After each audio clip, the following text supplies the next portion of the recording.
Well, guys, thank you for joining us today for the Realtor Rainmakers Success Clues. And those of you guys out on YouTube as well, we're excited that you've chosen to join us for this time, a new weekly program called Success Clues, because success leaves clues. And what we're doing is we're talking to successful realtors, and as they say in the UK, estate agents, to learn what some of the clues are for success that help them get where they are today. Today, we are honored to have the awesome and amazing Barry Pulver with the exceptional brand eXp US and UK. Appreciate you guys being here. Teams shout out, people coming in, sending us texts. Welcome to the Success Clues series, Barry Pulver. Honored, quite frankly, honored and humbled. So thank you, Matthew. Always a pleasure, especially with you, my friend. Thank you. Oh man, it's so great to have you with us, man. Well, Samantha, I have not heard the full Barry Pulver story. Kind of, you know, I mean, like Brian Buffini coming to the United States, land of opportunity, and has made really quite a name for yourself in real estate. Talk to us about that journey of how you came here. You've got a background in journalism, a lot of great skills and talents. How long have you been in real estate, Barry? Thank you, Lord. Okay, so the quick version, I moved to the country a little over a year ago, Thanksgiving of 2010. Different world. We didn't know what masks were, COVID were. I don't even know what real estate was. I moved here. I'm a very honest person.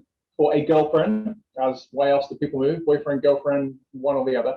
And that did not go very well, very quickly. So I was in the land of opportunity, exactly like you explained. I was working in London, lived just outside London in England.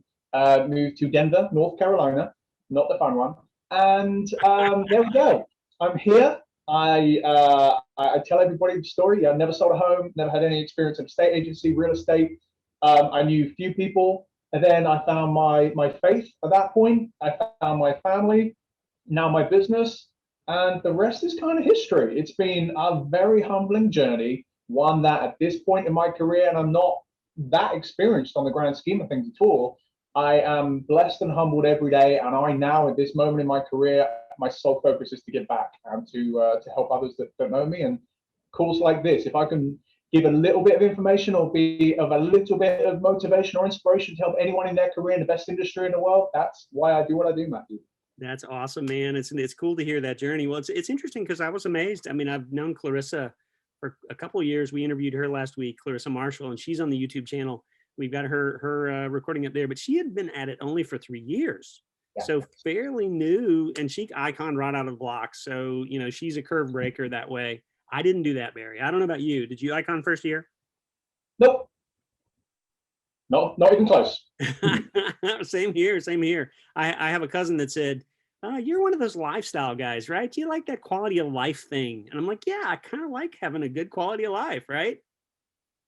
Amen. You know, I have this chat with my wife now. So, you know, we have a 4-year-old next month, 7-week-old tomorrow, and I'm scrambling. You know, I'll tell everybody from this. I took December off work. The first month of my career, I took off work to be there.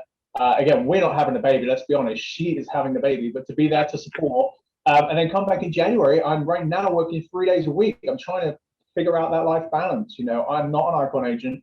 I wanted to test myself last year with COVID. So I knew I was taking December off. So October, November, I pretty much capped in those 2 months to see if I could. And now here we are. I'm home more than I am working. But as we all know in this great industry, it's a massive struggle. I don't believe there is a work-life balance, but I'm trying to figure out what that life balance is, if that makes sense. So Clarissa is a beast in the most complimentary sense possible. God bless her. I never want to be an ICON agent at this moment in time. I want to inspire and get as many people there as possible. So her, and then you've got my old Italian boy, Tomasini, on next week. You guys and girls are in for a treat. See me as like the buffer before the good and the great, okay? That's how I would see it. That's awesome. That's awesome. Now, so tell me about your time blocking, because that's one of the things with new agents. You know, you're starting your own business. You're trying to identify what do you do when, and when you have a family that's important to you. I mean, blocking that in, I mean, I share with my mentees, one of the things I realized that my wife liked at some point when we discussed it was catching the sunset out on the Charleston Harbor. And so I blocked in this slot for sunset, which kind of moves on you throughout the year. You know, it's like, okay, this quarter it's going to be at this spot, but then another quarter it's going to be at a different spot. Yeah. And proactively envisioning in advance what this year could look like, knowing you have a new arrival coming into the family. I mean, that sounds like a lot of kind of forethought and vision to develop sort of an ideal scenario there. Yeah, so I'm going to give a ton of credit to my coach. Again, he's not a real estate coach, he's an international business coach. And the one I've been with him for 8 months, I've never, ever invested in myself and my business. I've never bought a lead before. Again, not that that's a smart thing or a silly thing to do. I've never had a coach. One of the things that he's instilled in me is my calendar. As anyone, especially some of the great names I see on this call who I know, if we have a call, a phone call, a Zoom call, I'm not meeting people in person now for obvious reasons, but if we've got a call, you will get an invitation through my Google Calendar and it will come to your email, because quite frankly, as someone on this call will know, if we have a meeting and it's not my calendar, it doesn't happen. So the time blocking for me is figuring out what system works. For me, I figured out it's that. On a personal level at home, we have a schedule on the fridge because my wife is much more of a pen and paper person, which is great. I don't go anywhere without a notebook for notes and plans and ideas and strategy. So for me, it's Google Calendar. I was just looking in the background to see if I could share with you my Google Calendar. It would probably bore you. It's a lot of different colors and parts of the world. But for me, that was everything. And I'll go one step further. I think you got to, and I know we're going to hopefully talk a bit about personal branding, because for me, that was the tipping point with realizing what a successful career is. And that's when you got to figure out who you are. I'm at a major point in my life now. I talk about, openly about that life balance of figuring out who I am and what I want to do in life, let alone business. But I start every single day. It's not this mug, it's the smallest one, but with a cup of coffee. Anyone that knows me, I wake up with my family, drop my son off at his Montessori preschool, come home, boom, cup of coffee, and I go. I at least give myself 15 minutes a day, Matthew. Pen and paper is there, and I give myself that 15 minutes just to think, to stop. The best bit of advice I would give myself 5, 6, 4 years, however long I've been in this industry for, let's say 5 years, would be to just shut up, to disconnect and stop. It's the most counterintuitive thing that we're ever going to teach ourselves, because, hey, we're all here on Zoom in different parts of the country. We're all connected through our watches, through our phone and everything else. But the moment I just stop, and I notice there are days I don't do that, and I'm always chasing my tail, or I'm running around chasing my head and I realize it's already cut off. So stopping and just starting your day with intentionality, call it prayer, call it meditation, call it stillness. My goodness, if I could give one bit of advice, Matthew, that has changed my business tremendously. And as part of that, it's time blocking. Like you say, you've got to be intentional. Right now, this week, tomorrow is a bit of a mixture because I have to go and check a house tomorrow on my day off. But when you have limited time, you realize the value and importance of what you do with your time and that intentionality. So if you can start your day in stillness and quiet, then have a look at the notes you've written. Dear Lord, you have business and you have ideas here. It's just a case of disconnecting. So it's a long-winded answer to your question. But absolutely, unless you're intentional with the time you have, what's the point? Yeah, that's awesome. That's a great, I mean, it would be interesting to see your Google Calendar if you don't mind sharing. I mean, I don't want you to share anything confidential, but, because a lot of folks are looking for the practical on that. And I share a Google spreadsheet with my mentees just as a guide, that you can say, okay, about every 30 minutes from awake to going to sleep at night, where do you want to have things ideally? And so it's interesting to think about pushing back to reflect. I mean, that's one of my questions was going to be, what would you tell young Barry Pulver getting started in his first quarter in real estate? And that was one of the things that you would have told him, is take the time to reflect, to get focus on the day before it begins and starts running you. Oh, listen, absolutely. So you have to let me know if this works. I'm going to share my calendar from last week. Again, if there's anything private on there, this is only recorded to the world. And I'm a private person, believe it or not. Anyone that knows me knows that. Can you see this? Can you see that?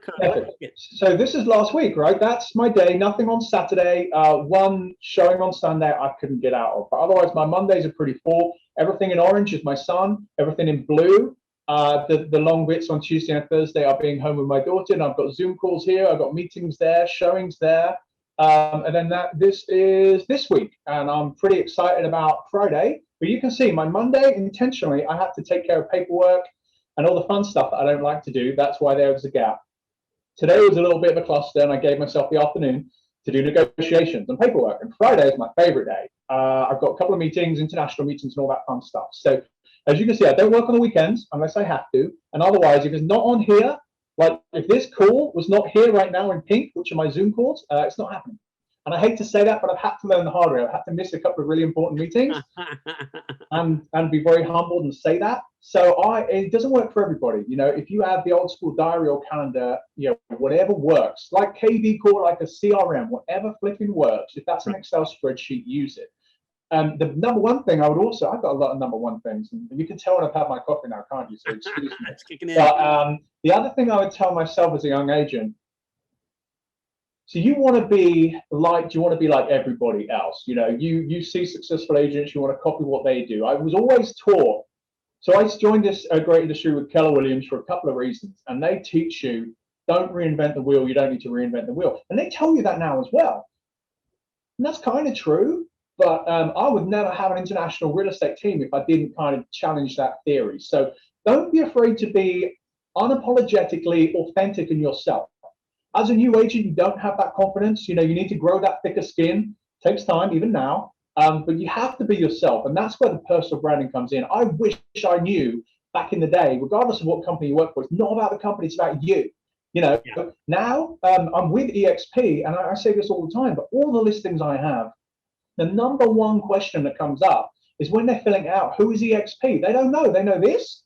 They know the exceptional brand. They know my name. And that's all they care about. It's not about the company. So a couple of things. If you can be intentional about what you are and have a schedule that you'll stick to, whatever that looks like with your various circumstances, and you can figure out who you are and what you want to be and be unapologetic in that, young Barry Pulver, I may be living in Puerto Rico like everybody else right now. So those are the differences. Yeah, one of the things that's off the table is buying more eXp stock back then. You know, I can't. That's we kicked that one aside. You know, it's like, well, I wish I'd bought more stock when I first started. You know, because then I might be living in Puerto Rico. You know, but that's that hindsight is 2020 thing. So when you were getting started, because there are two engines to really drive the train of your business. You know, lead generation, lead conversion. Talk about the value of branding into your lead generation. It looks like since you're not doing weekends, you probably lead with listings, and you have folks that work with buyers during the weekend sometimes, because that's the only time that folks can see property sometimes. Sometimes, to an extent. That's the one thing I'll say as well. If somebody, and this is still a challenge for me, don't get me wrong, everything I speak about, I've not mastered. Yeah, life is a continuous learning journey. But my logic is, as a listing specialist, right, because I'm trying to remove the words realtor and real estate agent and just try to see myself as a marketer, because that's what I think I am. And I market a home here in my market different and better to anybody else. That may not be true, but I truly believe that, and I say it confidently because I believe it. But if someone genuinely wants to see a home and they think it's the one, and they can only see it at 6 p.m. Saturday evening, they're not telling the truth. If they genuinely think that's the home and they want to see it, you know, our tendency, and I struggle with this right now, is to change my schedule and my allotted time to fit my clients. Now, yes, we have a fiduciary, I can't even say the words, excuse my English, a fiduciary duty, you can recorrect me, to our clients, and that's who we work with, right? So they pay our bills because we're looking out for them. But you've got to be honest with yourself as much as they have to be honest with themselves. If they really want to see this home, they will also make a change to their schedule, which does not always have to be you. I was massively guilty, I still am now, but I'm working on it, of always amending my schedule and my calendar to fit the needs of my clients. When you do that once, you set the expectation, and setting the expectation is so important. So you touch upon lead generation, I call it follow-up, you can call it what you did as well. Set the expectation. If you set the expectation from the beginning, you are going to be working with the likes of people you want to work with. If you set the expectation, you may lose some of those clients, and that is not necessarily a bad thing. I know as a new agent, they tell you to take anything on and take everything on. I don't think that's necessarily in your best interest. There's a reason that a brand new real estate agent, according to NAR, right, 81% of the agents get out of the industry within 18 months. There's a reason. So we've got to set the expectation, and that comes with ourselves as much as it does our calendar and our clients. I get off on tangents all the time. So you're asking about personal branding. I'm massive into this. Anybody who's seen me and why I had the honor of now creating eXp into an international company, because that was my vision and that's what I want to do. Knowing your values, knowing your vision, knowing your focus, that is effectively personal branding. I know it's a trendy word right now, but for me, it's being very confident, very focused, and very driven to know what you want to achieve. I call that personal branding. I have this fancy little logo, which I love, but that's just me. But I know what it is, and that's what it is. Call it what you want. It should be Matthew Ledford. It should be Barry Pulver. You know, in the UK, we have to use only our names just to legal reasons, but that's all it is. It's just being confident in knowing who you are, which is one of the challenges of life. So trust me when I say it's not easy, but knowing what you want to do in business. For me, that is personal branding. If any of you had that as a new agent, boy, you would be amazed at the extra steps it would take you to get more business, to be confident with that business, and then to grow your business further as well. Yeah, it's interesting thinking about branding and realizing and helping new agents realize you are the brand that people meet when you show up at a meeting, when you show up on the phone call, when you're connecting with the people in your world, in your sphere, you know, and it's the easiest way to market from a signage standpoint, both in North and South Carolina and probably in most parts of the country. And like you said, with the UK, I mean, I'm sure there's some reflections looking at how the business is different across the pond where we can learn some lessons, as well as just the way to do personal branding. Absolutely. Anyway, you know, I actually I was on the phone to him, one of our agents, one of our partners at eXp UK. It's called Ben Moore. It's called the one with the beard, and I want to say it publicly because I don't know. When he joined us, you know, he owned his own company, but he wasn't known. Now he is known throughout the country, throughout the UK, the whole region, and even further afield as the master of video and that video branding. And I'm heavily leaning off him to do the same thing when it comes to lifestyle videos. Look him up. Look him up on YouTube. Look him up on LinkedIn or Facebook. Ben Moore, the one with the beard. He has this swagger and confidence about him, which he will openly say the first time he did a video, he never had it. And now, you know, how he markets his property is unbelievable. Be it the equivalent of a $300,000 house or a $3 million house, you know, it stands out. And that's how he generates his business. You know, I've done a lot of video content marketing on social media. I have done, I'll say this honestly, zero lead generation since I got back into the industry after my month off. I'm overwhelmed. I mean, I'm overwhelmed. I mean, 3 listings coming up now, buyers out the you know what, and I'm looking to help my fellow partners as much as I can. Now, again, that's where the term lead generation, I guess, is a bit of a fallacy. What does that mean? For me, branding and content marketing is lead generation, but it's not the traditional, let's pick up the phone, call our buyers and sellers, call our past clients. You know, whatever it is, I just think whatever your focus is, if you know what your personal brand is, lean on it. If you find something that's working, you know, they say, you know, try 3 or 4 areas of lead generation. For me, if you find one that's working, I would double down on that. And then I'd maybe have one more. But I think we've got to focus on what's working for us. And the biggest thing, without going off on another tangent for me, is evaluation. If you don't evaluate your business, where your leads are coming from, where your closings are coming from, if you don't evaluate your business, you don't even have a business. You know, we're just employees within our own little business. But the moment I started looking at where my business came from, where my traction came from, and emphasize more on that, you really don't look back. Yeah, it's interesting to think how the technology is changing the business so rapidly. You know, when before, you know, years back, you'd get the phone book and start dialing through the phone book, or, you know, there's so many different ways to build a real estate business, a real estate practice. In terms of one of the things for me, even in joining eXp and beginning to think about creating web content, was that is creating content, planning content is lead generation. That it's not, because we in our mind sometimes we're like, oh gosh, Facebook, what a waste of time, you know, or, you know, you hear these things about social media, and it can be, if you're not disciplined about it, it can take a lot of time, and it may not all be productive, right? How do you frame the content creation time and getting good content out there to help connect with the market? This is where I'm going to share I need to be much better and much more focused, because we've all got something we need to work on.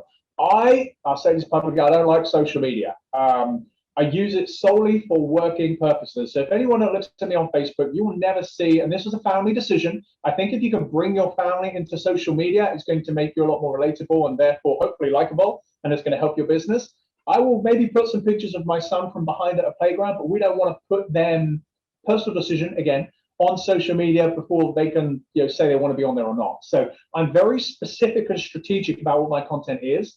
And as you'll openly see, most of mine is about, I hate to use the word empowerment because I know it's very overused and cliche, but it kind of is. Empowering agents to realize they're probably worth more than what the traditional brokerage is offering them. So I'm very heavy on agent attraction, and that's what I do on social media a lot. But also I'm big into education and helping, again, just from experience. I try not to speak ignorantly, and I think I put on there, I want to say because I've been there, done that, or I truly believe it. I just want to speak because I read something. So that's why I'm big into thinking that Zillow is going to be a great idea. I'm the 1% of the industry that thinks that. No one else does, but I have my reason for it. So for me, it's not very structured. I have this set up here. It's going to sound the stupidest thing in the world. I want to call this my the exceptional towers, and clearly people would just start logging off this call. So I'm not going to do that. But I do a lot of videos here with my setup in my studio, and I'm very specific about what that is. I have notebooks for everything. I have a notebook for video ideas and content creation. So I'm always looking and always adding in that. That's when the morning cup of coffee comes in. And I try to put out 3 videos a week and try to put one thing on social media a day. When I say social media, LinkedIn is my go-to. Facebook is my business go-to. And Instagram, I don't even know why I bother, to be completely honest with you. I think you need to have one social media platform and be really heavy in it. And you can probably do 2. For me, 3 is too much. So I don't have that set structure. If you saw in my calendar, there's nothing that says, and I've heard this is a great idea, and I think it would be, story, video, post, whatever's going to keep you structured to doing it.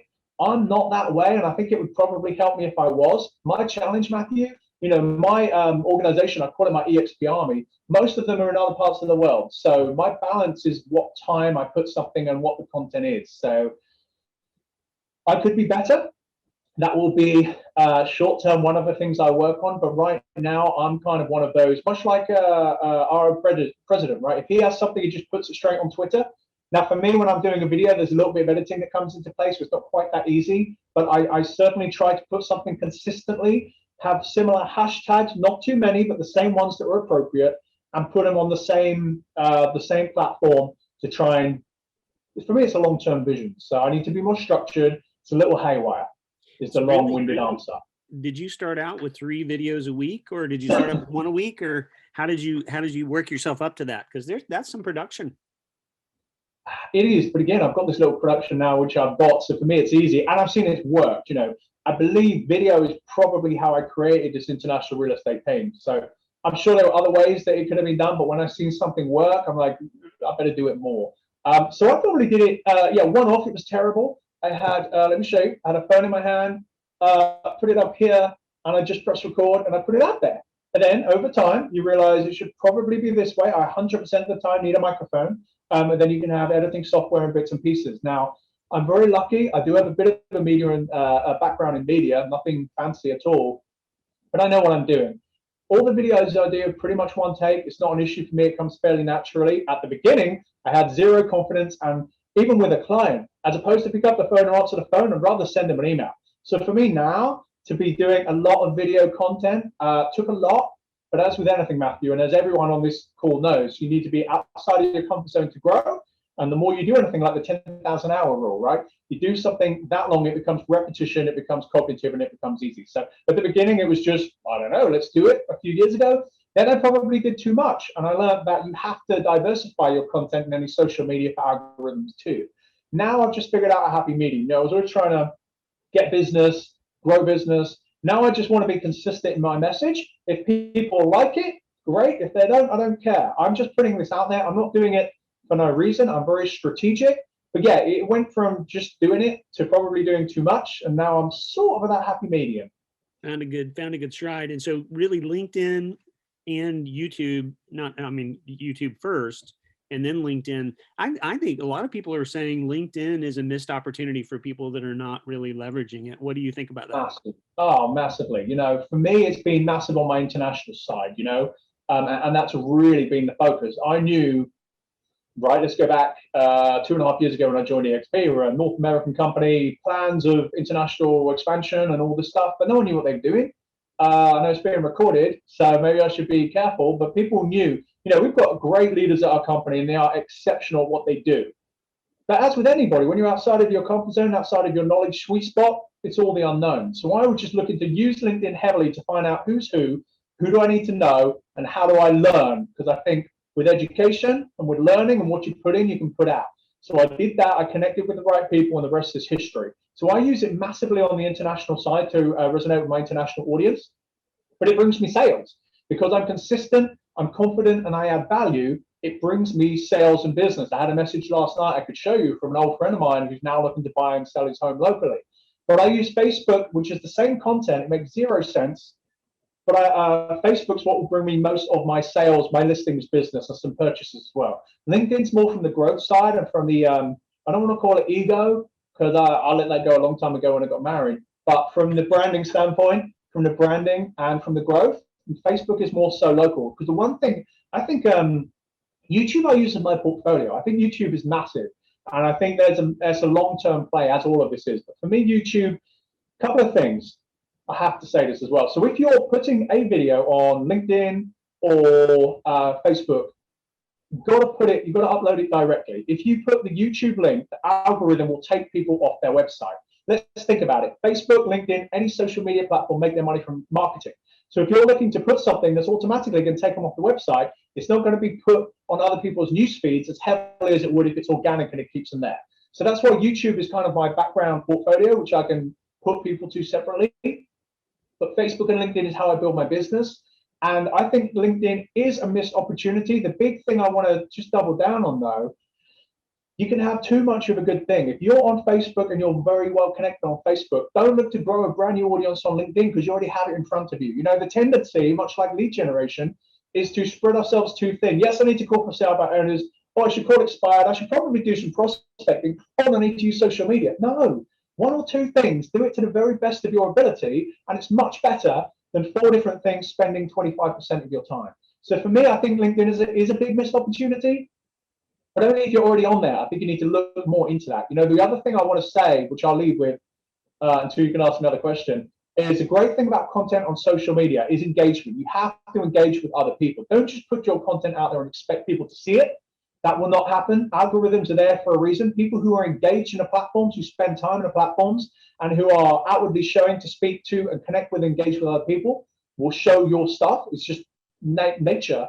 And with that, you've got to connect with your audience. You know, I'm here in Davidson, North Carolina. If I want to sell homes and I have a market update every single month and I am not connected to anybody in Davidson, North Carolina, what the heck is the flipping point? You know, we're also quick to put content on there to post, but we've got to be connecting with our target audience as well. And that, for me, is a bigger missed opportunity that many of us have. You know, I'm always connecting with people, and I'm always connecting with those potential sellers, potential listings, potential buyers, and connected people. Because if you're not doing that, your content's irrelevant. What's the point of having the best video in the world?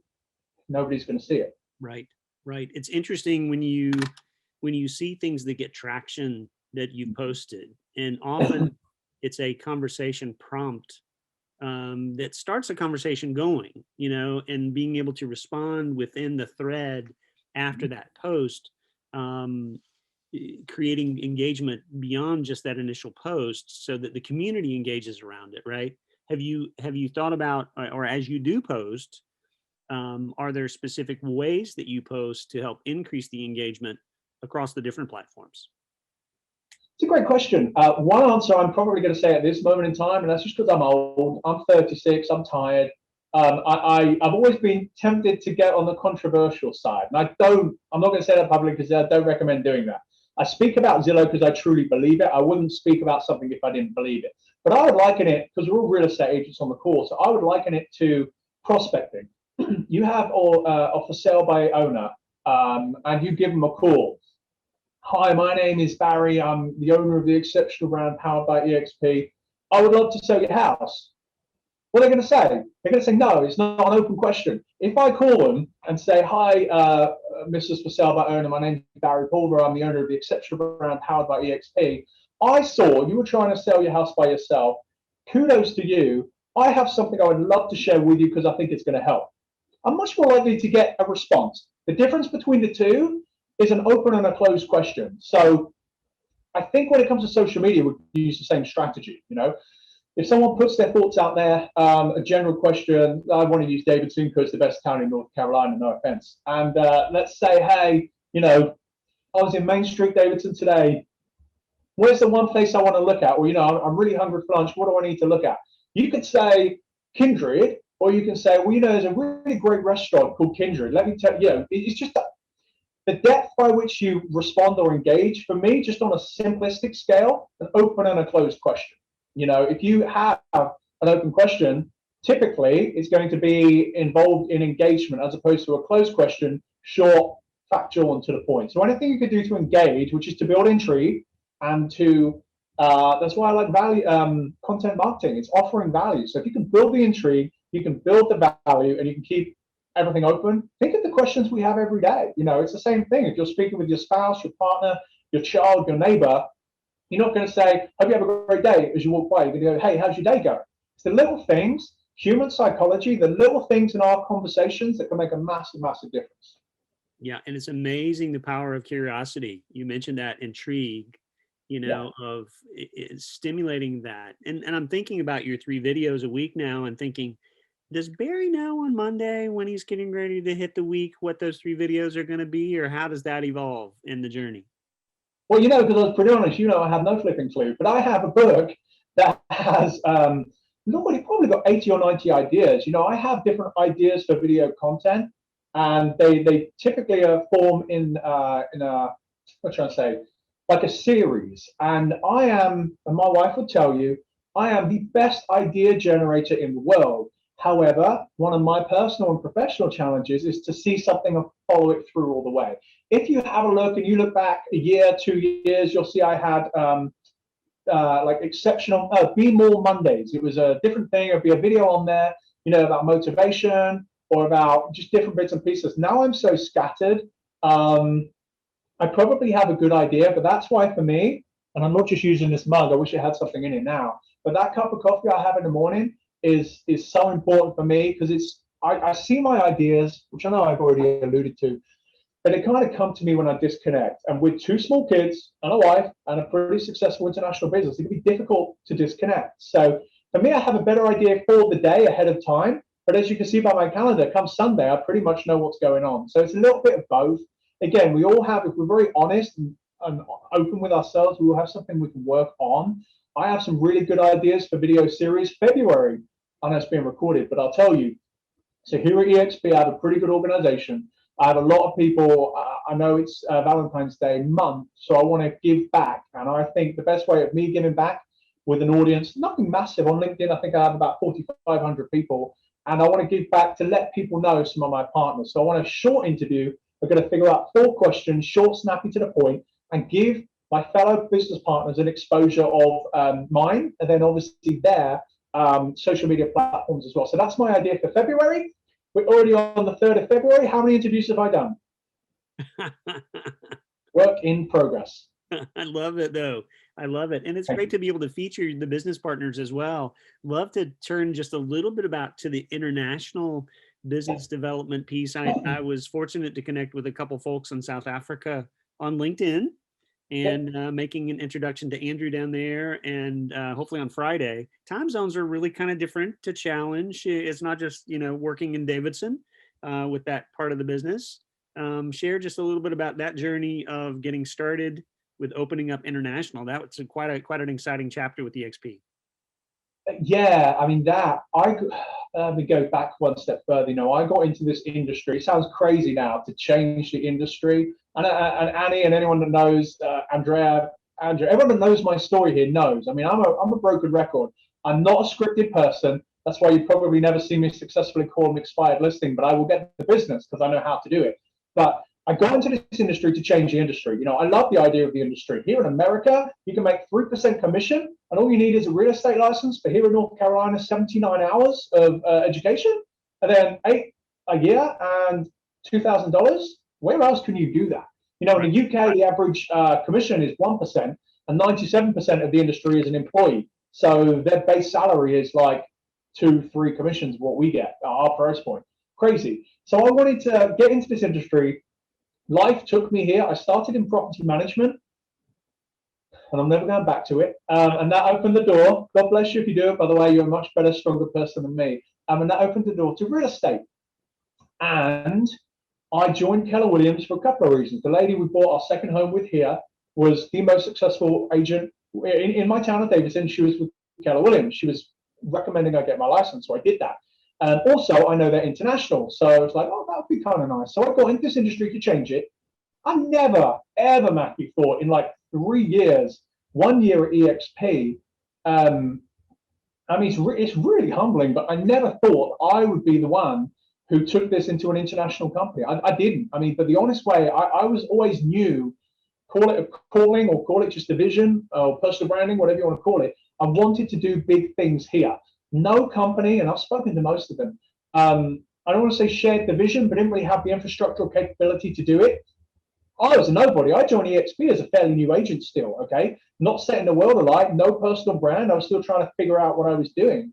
And for that to happen so quickly, it's mind-blowing. But what it took was a vision, a company who had the infrastructure and the shared vision, and to connect with the right person. That's life. You know, if you want to sell homes, you've got to connect with the right seller. If you want to get into luxury real estate, you've got to connect with a person that has a $3 million home they want to sell now and they want to use you. So it's a combination. I believe you make your own luck. I don't want to call it luck because it's taken an awful lot of time. It's a lot of connections, and now we opened up eXp France. Yeah, I can't really get into specifics, but holy moly, just determination and focus. That when I did that, Matthew, I'm like, if I can do that as me, nobody special. With obviously, I'm not the sole person to do it, but my connection opened the gateway. I'm like, if I can do that, me. Anybody on this call can do absolutely flipping anything. We're our own opportunity, and we are the reason we're not succeeding right now, and we're also the reason that we're going to be successful beyond our wildest dreams. So to say it was a wake-up call was a very, very nice one. So yeah, just some connections, leverage LinkedIn to educate myself about an industry. I knew nobody in the UK, ironically enough, where I used to live and I'm born from. I knew nobody there, but with some education, with some conversations, and with some persistency, here we are. I now have an organization of, I don't know, about 250 people around the world, blowing up in the UK and other parts. Got some other interesting conversations coming on board, and very, very blessed to do what I truly love to do. And that, when I see my sister, who is in the equivalent of property management back in Greater London, hates her job, hates it, doesn't have the confidence or willingness to step outside of her comfort zone and figure out what she wants to do. Born from the same family, raised in the same place. I left when I was 25, 26. There's no reason, that I should be every day loving what I do with a family, and she, God bless her, hates what she does. There's no logical reason. So yeah, that's the story.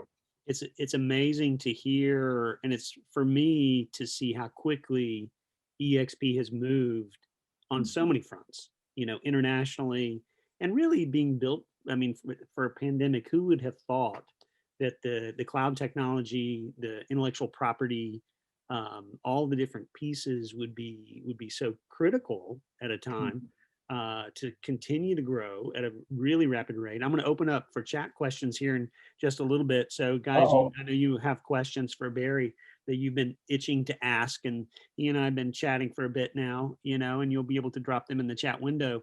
But it's interesting. It's really kind of amazing to think about the potential of where things are going from here, and for me, I was even with the call with South Africa, we did a Zoom just like this. They were in South Africa. I'm sitting in Charleston, South Carolina, and it's like they're next door. I mean, we're separated by pixels, and just the connection is so there, even though you have to coordinate time zones, being able to share the innovation, to be able to share the model, and because people move all over the world, and we'll do, I mean, things have quietened down with COVID for a bit, but I think a lot of people are definitely still moving in the US to the Carolinas from all sorts of places that happen to have snow now. Yeah. I wish we had snow. But yes. Just right. a little, not too much. Yeah.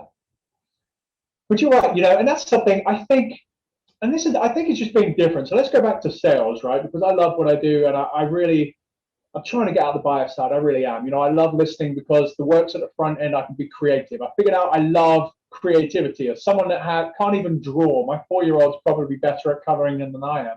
I love creativity. So 3 years ago, I started using Matterport, which is now standard. People didn't know what it was back then. Again, it's just a little innovation. I always think, what can I do to stand out? What can I do to put this house I want to sell to market it different, to market it better. And then obviously I bought the 360 camera. Andrew, the creator of eXp 360 and iSpace 360, now a good friend of mine, many copies in London. So I use that technology, but Matterport, 360, whatever it is, use it.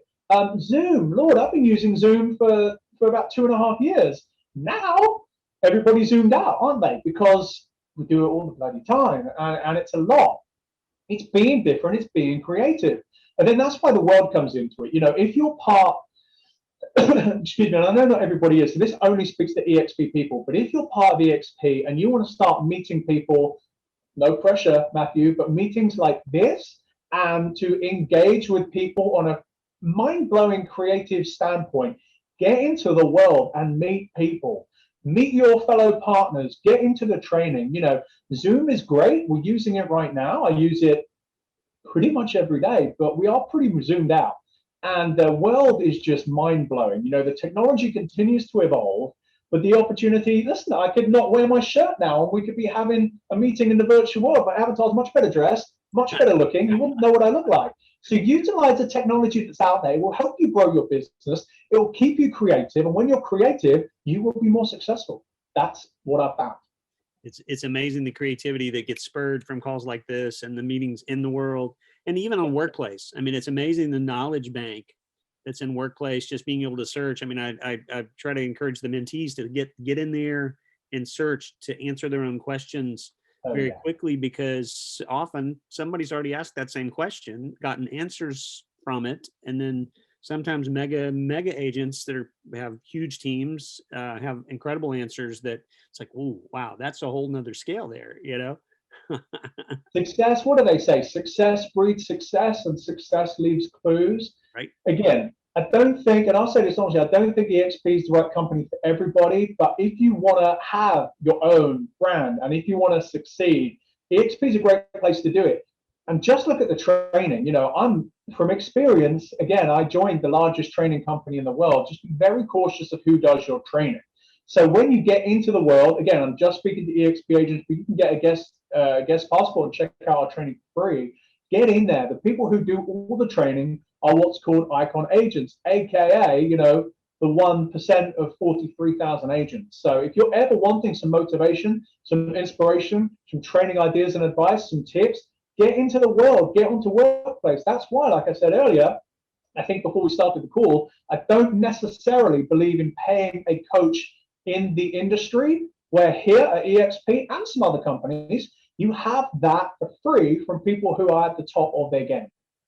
Absolutely. There's so much free information there. And it's interesting being shareholders, being partners, the level of sharing is so much higher than I've ever experienced anywhere before in my career. And so it's amazing to see that. Questions for Barry, guys. We're quarter to the top of the hour. I know you guys have been itching to ask some questions here. We've been riffing back and forth on lots of different topics.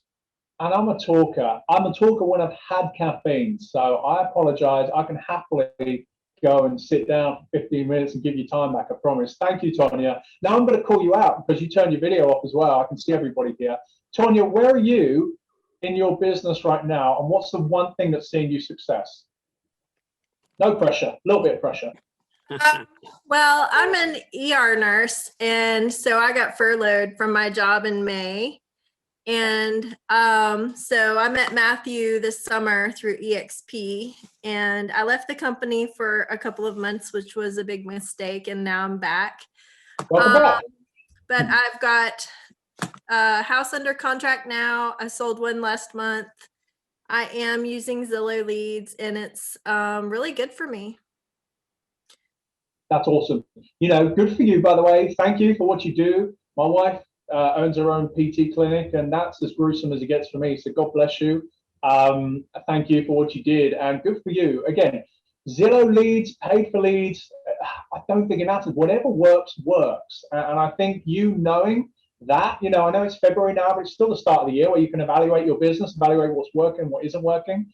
Good for you. I mean, I think you're obviously on to a winner. So congratulations, and long may your success continue as well. Thank you. Barry, touching on Zillow, you do have thoughts about Zillow too that are contrary to what some people think. While there's another question coming, any quick quick thoughts about Zillow?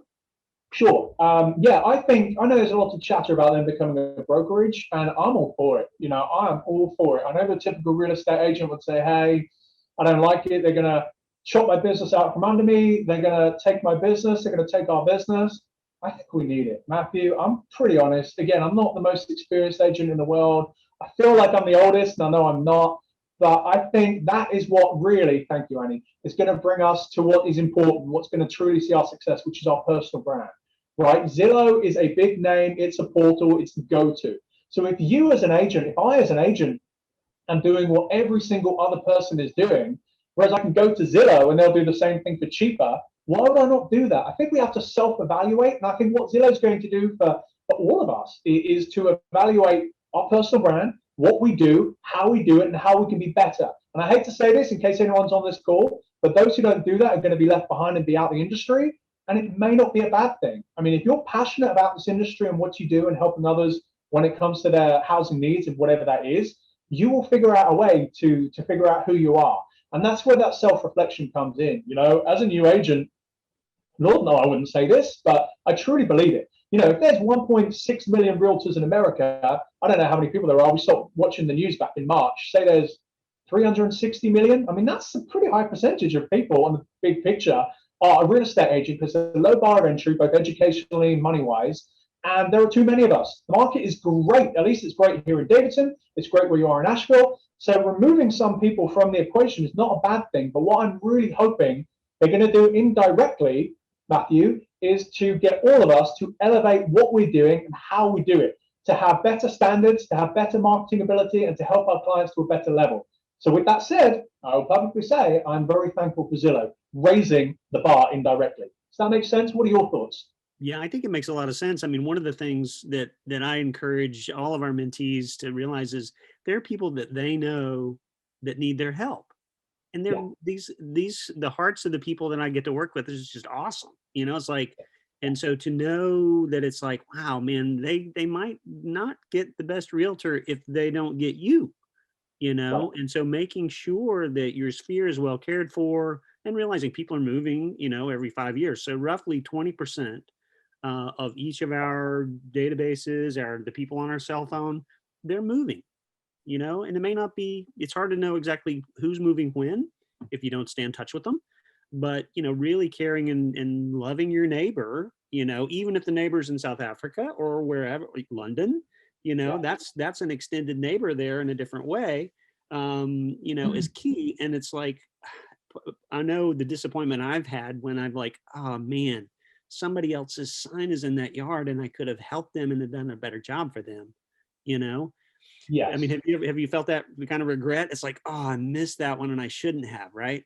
Yeah, you know, and I was like, why the heck would this person not use me? And then the logical side of it is like, how do they even know what you do? You know, and that's the one thing. I think you hit the nail on the head. We can't control timing, but we can control our own actions. And if you're in charge of what you do and your outreach and your follow-up and your lead generation and all that stuff, at the right time, you will be top of mind. They will see the value you've given them and they will call you.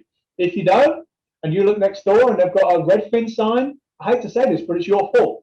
And yes, Matthew and I have both been there, not with Redfin, obviously, but with the equipment. No offense to Redfin, a little bit. For sure. Questions for Barry before we wrap here at the top of the hour? Barry, man, this has been awesome. It's good stuff on personal branding in the video. I'm inspired to create more content like you. I see Annie Lewis's hand. Mine too. Yes, I have a quick question, Barry. You know, I've watched your video content evolve, and just speaking from a technical, like nuts and bolts point of view, like what have you done to up your production value? You know, with your, you know, you said you had a studio and stuff, because I'm used to having calls with you from your backyard, and you know, now it's all very much more professional. I miss those days. It was so much warmer. So a couple of things I figured out. Again, I'm no expert, but it works. And when I've seen something that works, then it works on a pretty big scale, you know, I just double down on it. So what I've done, number one, the best investment I ever made, bear with me, was this. This is a microphone. I profess this to everybody. This is like 20 feet. but it's a clip-on microphone. I know I don't have one now because we're on Zoom, but the best investment I ever made for my video production was literally this: $5, 7, 8, 20 feet, however it is, it's massive.